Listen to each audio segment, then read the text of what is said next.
आज शिव महापुराण जी की कथा के क्रम में आज शिव महापुराण जी के उमा संहिता का आज 31वां अध्याय।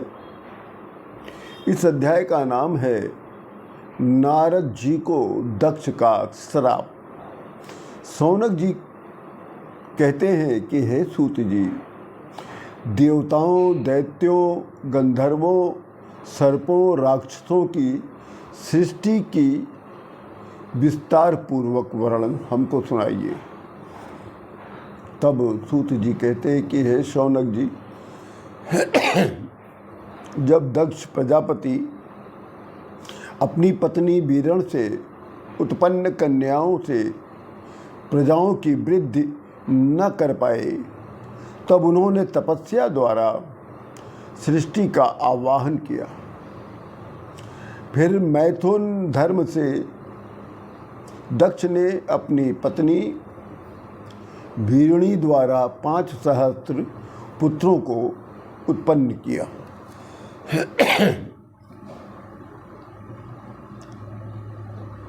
जब उनके 5 सहस्त्र पुत्र तपस्या करने जा रहे थे, तब नारद जी उनको रास्ते में मिल गए। तब नारद जी ने उनको रोक कर कहा कि तुम लोग कहाँ जा रहे हो? तो वो कहे कि हम लोग सृष्टि की वृद्धि के लिए तपस्या करने जा रहे हैं। तब नारद जी ने कहा उन दक्ष के 5 सहस्त्र पुत्रों से कि ये सारी सृष्टि तो ब्रह्मदेव से उत्पन्न हुई है, तब तुम सृष्टि की वृद्धि करने क्यों जा रहे हो? उनको नारद जी की बात समझ में आ गई। इसके अनंतर कश्यप द्वारा दक्ष की कन्याओं में सृष्टि का विस्तार होगा। तब नारद जी ने दक्ष पुत्रों से कहा,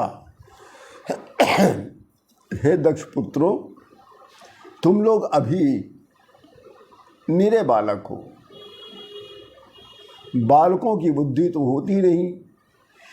पृथ्वी का विस्तार बिना जाने तुम किस प्रकार से सृष्टि करोगे? इससे तो ये स्पष्ट होता है कि तुम लोग निश्चय ही बालक हो।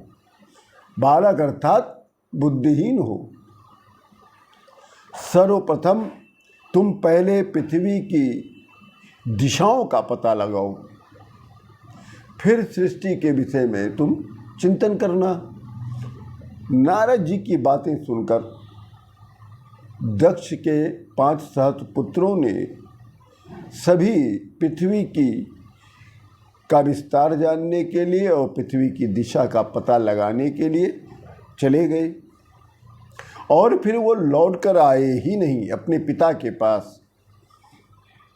जब ये बात दक्ष को पता चला तो दक्ष बहुत दुखी हुए और क्रोधित भी हुए। फिर उन्होंने 5 सहस्त्र पुत्रों को उत्पन्न किया। जब नारद जी को ये पता चला कि दक्ष जी ने फिर पुत्रों को जन्म देकर तपस्या के लिए भेज रहे हैं, तब नारद जी उन पुत्रों को फिर रोक कर कहते हैं कि हे दक्ष पुत्रों, तुम अभी पृथ्वी का प्रमाण नहीं जानते हो, तो फिर किस प्रकार से तुम सृष्टि करोगे? नारद जी की ये बात इन दक्ष पुत्रों को समझ में आ गई। तो दक्ष पुत्र शुभलाक्ष दिशाओं का पता लगाने के लिए ये भी चले गए।